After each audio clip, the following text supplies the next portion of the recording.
HighBridge Audio presents Life on the Other Side, written and read by Sylvia Browne. Part 1, The Other Side, How I Know What I Know. I believe in the other side in the eternity of the soul. I believe our spirits make the round trip from this world to the other side many times, by our own choice to learn and experience for the ongoing advancement of the souls God gave each one of us. I believe that only a thin veil separates our earthly dimension from the dimension of the other side. I believe that the other side is home, where we will all come from, where we'll all go again, and that we will carry very real memories of it in our spirit minds. And I believe it is on the other side between what we call lifetimes that we're really at our most alive. Every one of those beliefs is absolute. For some reason, many people assume, and since I was born psychic into a family with a 300-year psychic lineage, that I'm already genetically goofy anyway, and likely to fall for every harebrained supernatural woo-woo rumor that comes along. But the truth is, I was also born in Missouri, the show-me state, into a Lutheran Episcopalian Jewish home, and I attended a Catholic school, which gave me enough theories about the other side and the journey of the soul to keep me perpetually confused if I had simply believed everything I heard without questioning it. Not a chance. I happen to be one of the most naturally skeptical people you'll ever meet, and I'm also addicted to research. My faith in God has always been unshakable, but until and unless I've seen, tasted, smelled, felt, and experienced the details about how the whole creation of His really works, I take nothing for granted and keep right on digging for answers. I'll assume that you're as skeptical as I am and walk you down the 63 years of paths and occasional detours that led me to the truths, so that we all can take the upcoming tour of the other side together with fearless, confident joy. I was born with an inherited, God-given psychic gift in Kansas City, Missouri on October 19th, 1936. Neither my dear daddy, William L. Shoemaker, nor my not-so-dear mother, Celeste, was psychic. The gift skipped that generation and passed directly from my beloved, brilliantly psychic maternal grandmother, Ada Coyle, to me. Grandma Ada was my mentor, my inspiration, and my constant source of assurance that being psychic wasn't really the frightening burden I often found it to be. She used to say, "You're the only one in our family who's ever rebelled against this gift." And she was right. Until I understood it and discovered that I could only use it to help people, it was one gift I would have happily exchanged. Just as a God-given musical gift can manifest itself in a variety of ways, from singer to composer to musician to conductor, the specifics of the psychic gift have varied from one generation of my family to another. Some of us can trance, or step aside to allow a spirit entity to see, speak, and hear through us, while others of us, including Grandma Ada and my psychic son, Christopher, either can't or won't. A few of my ancestors and my amazingly gifted granddaughter, Angelia, have psychokinetic power, which is the ability to manipulate tangible objects psychically. The variations go on, but the bottom line remains the same. Even when we were too young to understand what was happening, the psychics in my family have had countless, undeniable encounters with the other side in some form or another. The majority of my childhood psychic experience were visual. I was 5 years old when, at a family dinner, I saw the faces of both my great-grandmothers melting, as if their skin were slowly running down their necks like lava, leaving nothing but their bare skulls behind. Within 2 weeks they both died, and until Grandma Ada explained psychic visions, I was simply being given a visual form of psychic information. I was convinced that I had somehow killed them. At around that same age, I discovered that I had the disgusting, involuntary ability to see inside people, like a three-dimensional full-color X-ray. Try having a normal childhood when some repairman or family friend stops by and all you see is a diseased liver or tumor-ravaged lung floating through the living room. I couldn't imagine a lifetime of looking at melting faces and infected organs, and I complained to Grandma Ada, the one person who understood. She taught me that just as God gives us this gift, He can help us refine it. Ask him not to show you anything you can't handle, she said. So I did, and he answered the prayers of a frightened child. The visions kept coming, as powerful and intense as ever, but the images themselves were always more age-appropriate from then on. For example, it was only a few months later, the week before Halloween, when a little classmate of mine named Pam came to the house to show off the paper witch costume she was going to wear that year for trick-or-treat. The moment she stepped in the door, I saw her surrounded by flames, as if she had an aura of fire. I wasn't sure exactly what it meant, but I was sure I preferred that to seeing her completely engulfed in an inferno with her flesh burned and charred. Pam was twirling around the room in full witch regalia when she spun too close to the wall-heating grate, and suddenly her paper costume ignited and burst into flame. Purely on impulse, I threw her to the ground and rolled an area rug around her, extinguishing the fire even before my parents could rush into the room at the sound of Pam's terrified screams. Not only was my psychic vision of her surrounded by flames a bit less violent than the melting faces and diseased organs I'd been subjected to before, and not only did it turn out to be accurate, but I was also convinced it heightened my senses and allowed me to help rather than panic when the vision became a reality just minutes later. What I could handle without panic was seeing spirits, which has been a constant part of my reality for 63 years now. They started with night visits in my early childhood. I'll never forget lying in my bed in the dark watching forms take shape, one after another, until they almost filled the room, as if word had spread through the spirit world that if you want to be seen, there's a party at Sylvia's.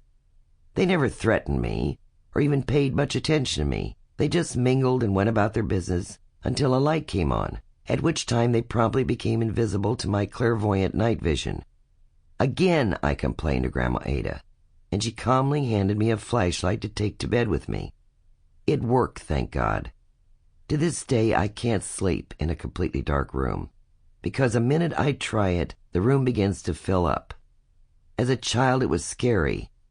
As an adult, it's just annoying, like having a crowd of uninvited, shadowy guests gather around you every time your head hits a pillow. I can hear you saying, what child doesn't see shadows moving around their bedrooms at night? True enough, it's not that uncommon. What is uncommon is for parents to take their children's night fears seriously.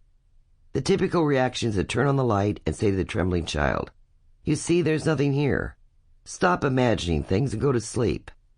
But next time you find yourself in that situation with your child, please bear a couple of things in mind.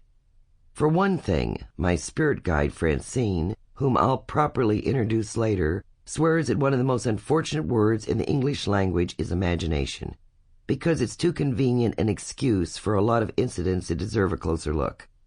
For another thing, the most psychic beings on this earth are children and animals. So instead of dismissing what your child claims to see as made-up nonsense, encourage them to tell you all about it and really listen. You'll be surprised at how much they can teach you about the spirit world and the other side if you'll let them. Before long, to my chagrin, I was able to see spirits just as clearly in the bright light of day as I could in the dark. They would blithely mill around in a room full of people, seemingly unnoticed by everyone but me. 2 dimensions superimposed over each other, and both of them equally real. And I finally stopped bothering to ask my parents or my sister, "Do you see that?" The answer was always no. So why reinforce to them and to myself for the millionth time that I was not a normal child? Except when Grandma Ada was around, and I just kept my mouth shut and felt like an alien.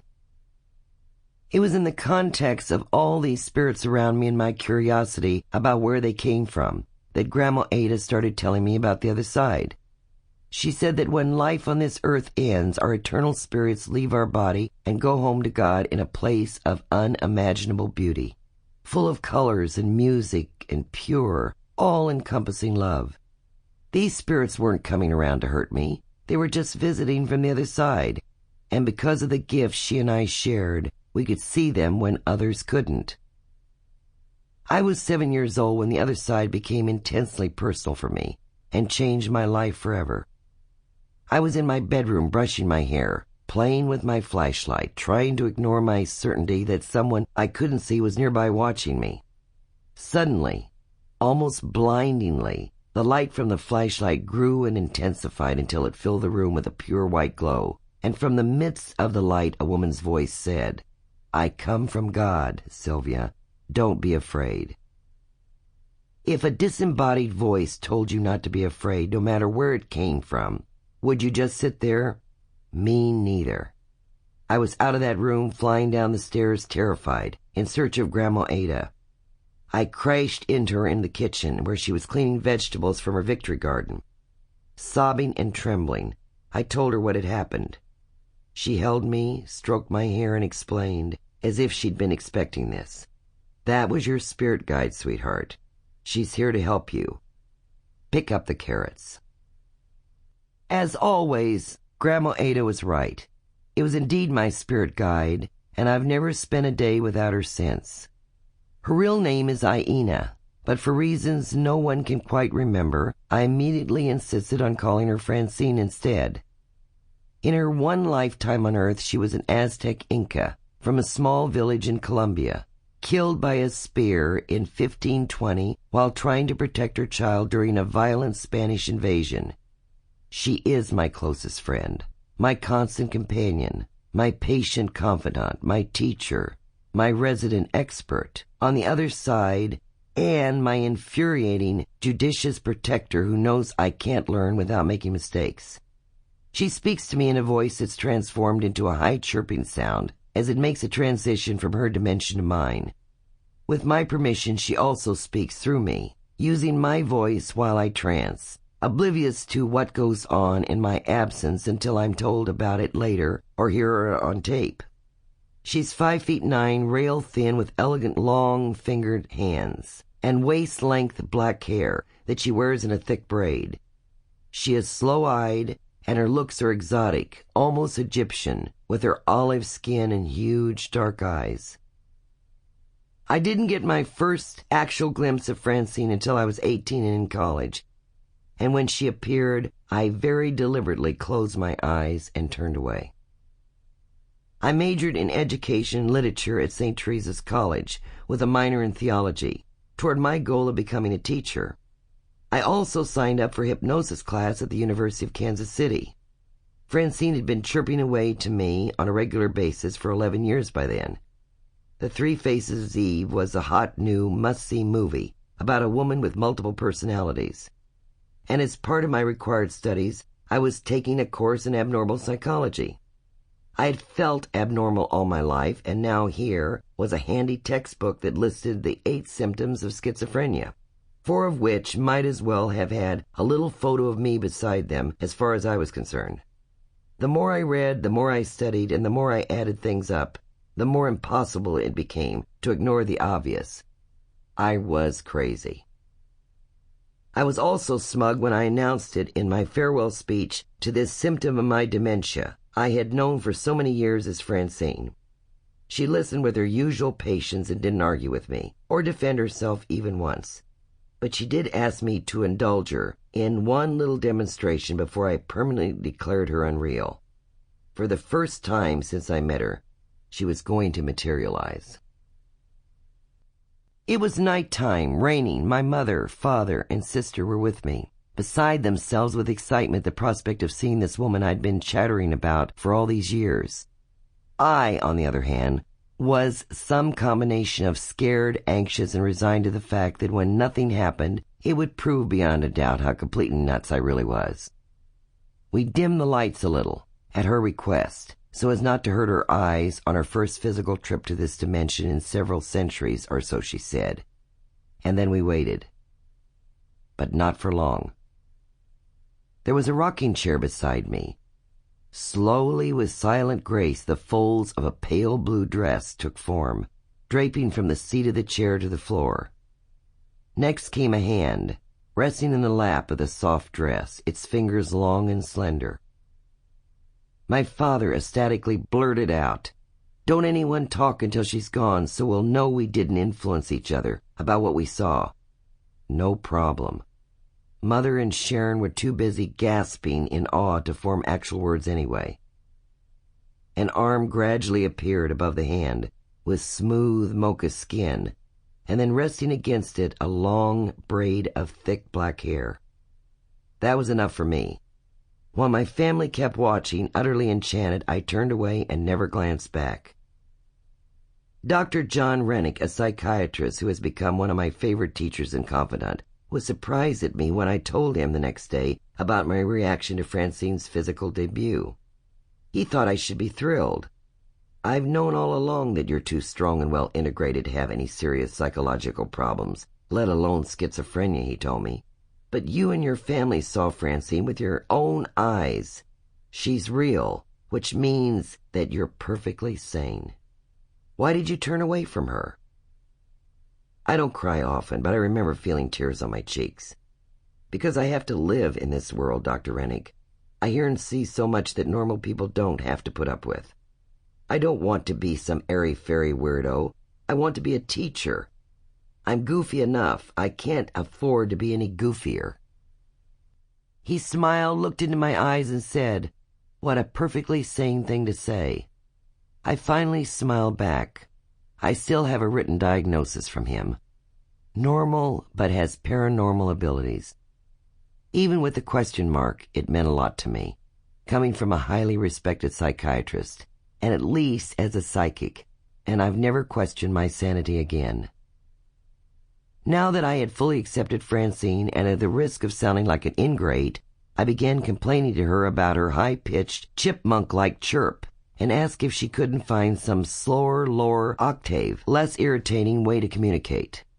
She explained again that she couldn't control the distortion of the sound of her voice as it traveled from her dimension to mine, but for the first time she offered an alternative. If I would trance, she could speak through me using my voice. I wouldn't be aware of anything that was said during the trance, but I could tape it and listen afterward to whatever she had to say. My response was a less polite version of fat chance. I wanted no part of that. Letting a spirit guide occasionally borrow my vocal cords hardly sounded compatible with my determination to keep one foot safely planted in the rational world. She assured me that trancing was risk-free, that it would be very helpful, and that I would never find myself unable to come back and take charge again. I didn't care. The answer was still a resounding no. She started to talk about trying it sometime if the opportunity presented itself, just to give me the experience, but I cut her off, finished with the whole conversation. It happened a few days later in a hypnosis class led by Dr. Royal. My friend Mary Margaret, whom I've known since kindergarten, was with me. I remember being counted down as usual. The next thing I remember was regaining consciousness. I'm double-jointed, so it was particularly graceless awakening. I was still seated on my chair, but I was bent over with the top of my head resting on the floor between my feet. Everyone in the room was gaping at me. Self-conscious and very confused, I sat up and asked what had happened. All of them, including Dr. Royal, talked excitedly over each other. I caught phrases like, "You should have heard yourself," and "so much information," and "where did all of that come from?" And the one that especially caught my attention, "it was like you were someone else." Finally, Mary Margaret leaned close to my ear and discreetly announced, "Francine was here, talking through you."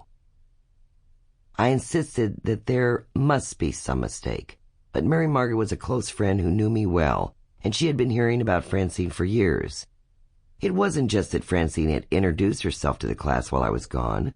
The speech patterns, the rhythms, the terminology, everything that came out of my mouth with my voice was so dramatically different from what Mary Margaret knew to be me that there wasn't a doubt in her mind or anyone else's that somehow, as I voluntarily slipped into hypnotic trance, Francine had stepped in and taken my place.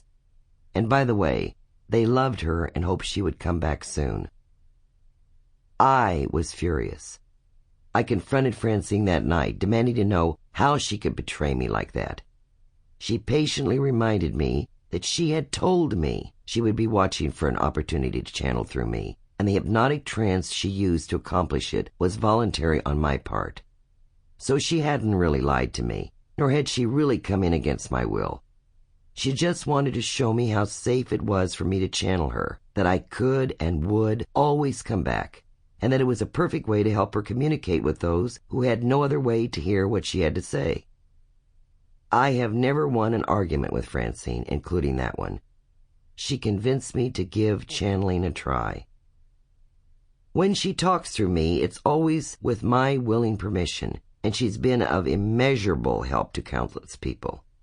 It frustrates me that I never get to hear what she has to say until later, but I have thousands of tapes of her lectures and agree that, except for the sheer mechanics of my voice itself, she sounds nothing like me. Her speech pattern is very slow and deliberate compared to mine. Her knowledge and vocabulary far exceed mine, and she never says a single word in jest. I was 19 years old when I embraced Francine as a legitimate part of my life, graduated from college, and became, almost as a diversion, a full-fledged licensed hypnotist. I thought it might be a useful tool for helping people stop smoking and lose weight. I never dreamed it would lead me to some of the most remarkable experiences of my life, throw open the door to the other side, and then dare me to have the faith and the courage to step through it. Regressive hypnosis and the other side. My first marriage, for all its flaws, blessed me with my son Paul, and my move from the Midwest to Northern California.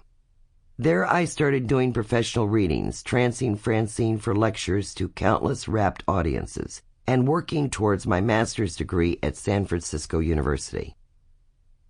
At SFU, I met Bob Williams, my creative writing instructor, whose influence on my life has been too profound to measure.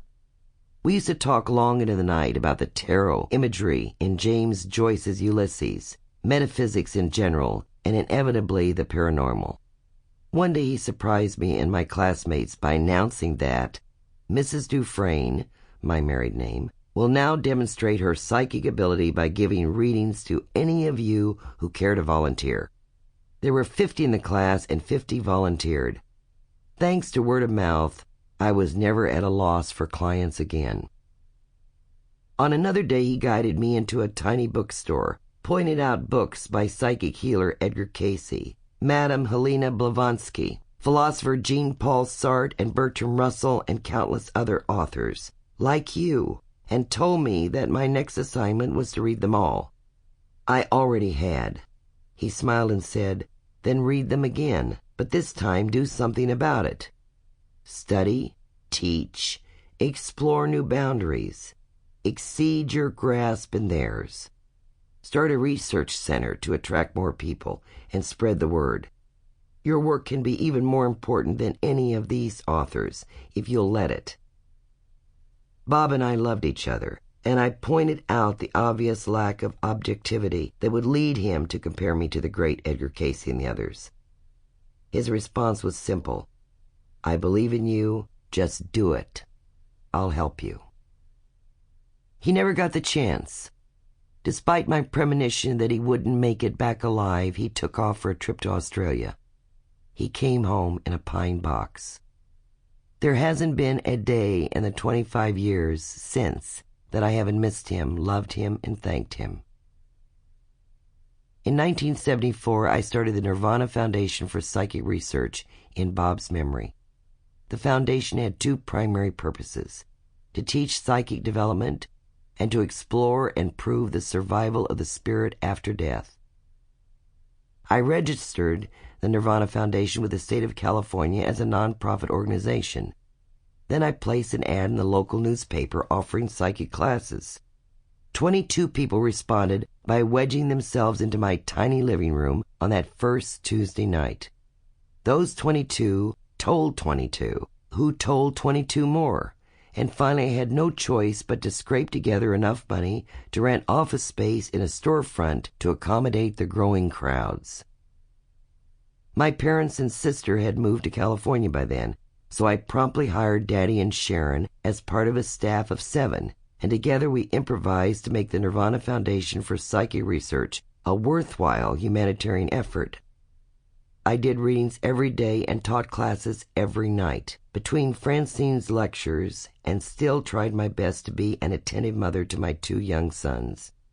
Last but by no means least, I continued my hypnosis studies, became certified, and logged enough hours to earn the status of master hypnotist.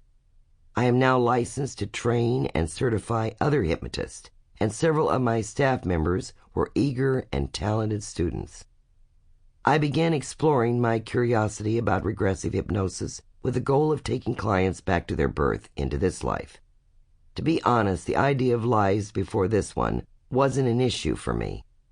I didn't believe or disbelieve in reincarnation. I just had too many other priorities to give it much thought.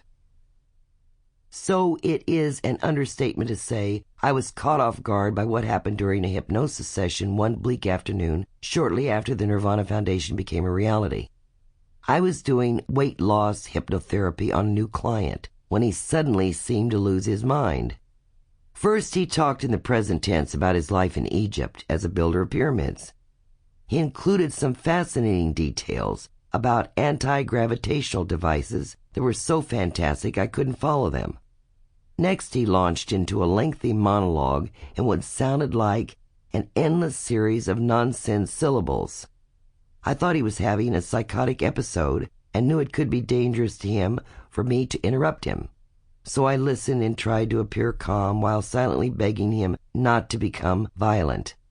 But then, just as suddenly as he flipped out, he snapped right back to his normal, soft-spoken, pleasant self again, as if the previous half hour had never happened. With his permission, I sent a tape of that session to a professor friend of mine at Stanford and asked for his objective evaluation. 3 days after I delivered the tape to Stanford, my phone rang and a voice on the other end said, "Where did you get this tape?" I had never heard my professor friend sound so excited. I responded with a noncommittal, "Why do you ask?" It seemed that in those 3 days he had studied and researched that tape and shared it with his colleagues, who researched it as well. They came to a conclusion that astounded us all. My client's supposed nonsense syllables were really an obscure 7th century BC Assyrian dialect in which any number of pyramid builders would have been fluent. That experience compelled me to expand my this lifetime only regressive hypnosis to any past lives that happened to come up, while never breaking my cardinal rule against leading my clients in any way. I was prepared for past life regression to be a rare phenomena. It wasn't. Not even close. Client after client, eventually numbering into the thousands, after being led gently back through their birth into this life, would begin telling me in great detail about their life or lives before this one. And time after time without fail, the Nirvana Foundation staff would research those details, usually through the invaluable, extensive San Bruno archives, and discover that yes, for example, there really was a woman named Selena Franklin who lived in Peoria, Illinois in 1843, with 2 children named Margaret and Marion and a husband named Willie, who was a wheat farmer. We made note of every past life regression we were able to confirm, and those thousands of confirmations are still on file in my office. The most unexpected and gratifying result of regressive hypnosis was its amazing healing potential. Clients with unexplained phobias and chronic illnesses noticed marked improvements, and in many cases, complete cures once we unearthed the real roots of the problems, buried in subconscious memories of a previous incarnation, just waiting to be exposed and released. That discovery spurred on my research even more. Frankly, whether it's reincarnation or a purple-spotted giraffe, if it improves people's physical and emotional health, I want to learn everything about it that there is to know. I constantly discuss these developments with several colleagues, including Dr. Bill Yarbrough, a psychology professor at the University of Santa Clara. Like me, he was both a tireless researcher and an open-minded skeptic about past lives.